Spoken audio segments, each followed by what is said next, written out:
Kjo është Arduino-ja dhe këta në fishat që... Kemi Arduino këtu poshtë, kemi edhe një Arduino shik, këtu kemi vënë baterinë. Kemi rotorët lartë dhe poshtë. Po, që punojnë me servo. Do të thënë për të kontrolluar aeroplanin. Projekti Alber është një aeroplan që ka ardhur nga ideja ime dhe e Riadit. Është një aeroplan që është me një Arduino, është me bateri, edhe është gjitha gjërat që duhet një aeroplanit, esencialet e saj. Alber janë frymëzuar se desha të bëjë një projekt që ishte më ndryshe nga të tjerët, jo si gjithë të tjerë. Desha të bëjë një projekt që të më bëte mua dhe Riadin krenar, që unë ta shikonim në qiell duke fluturuar. Atë desha una. Sfida më e madhe ishte gjendja e pjesëve, sepse ishte pak e vështirë pasi Erzurumi është pak qytet i vogël dhe nuk ka shumë dyqane për elektronike dhe Tirana nuk është shumë e zhvilluar në këtë fushë, duhet i merrim pjesën ka e shtetit.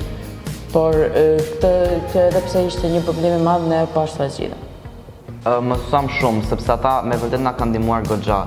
Pa ndihmën atyre, ndoshta edhe nuk mund të ishe realizuar fare. Na kanë ndihmuar shumë me pjesët, me idetë, edhe me njohuritë. Si për shembull, nëse dikush të pyet ty, a më ndihmon mua me këtë projektin, edhe ti e ke atë njohuri, ti ke për t'ia thënë atë. Kështu është ana sjelljas edhe për ty nëse po di këtë tjetër. Dikush mund të ketë më shumë njohuri se sa ty në një deg, kurse ti mund të kesh më shumë njohuri se sa ai në një deg tjetër.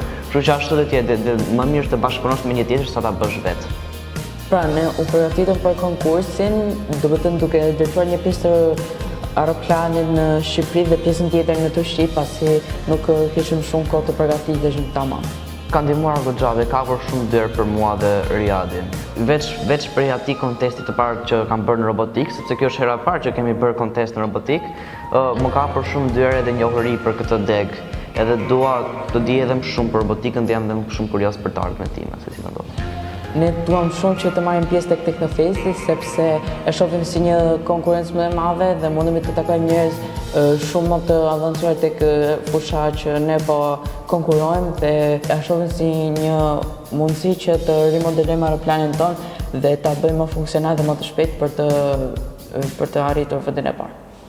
Mësuesit na kanë ndihmuar shumë me gjithë këtë projekt, sepse pa mësuesi nuk do ndodhte as edhe një gjë nga kjo që ndodhi. Na kanë ndihmuar me pjesë, me njohuri, edhe me ndërtimin rreth rrotull të aeroplanit.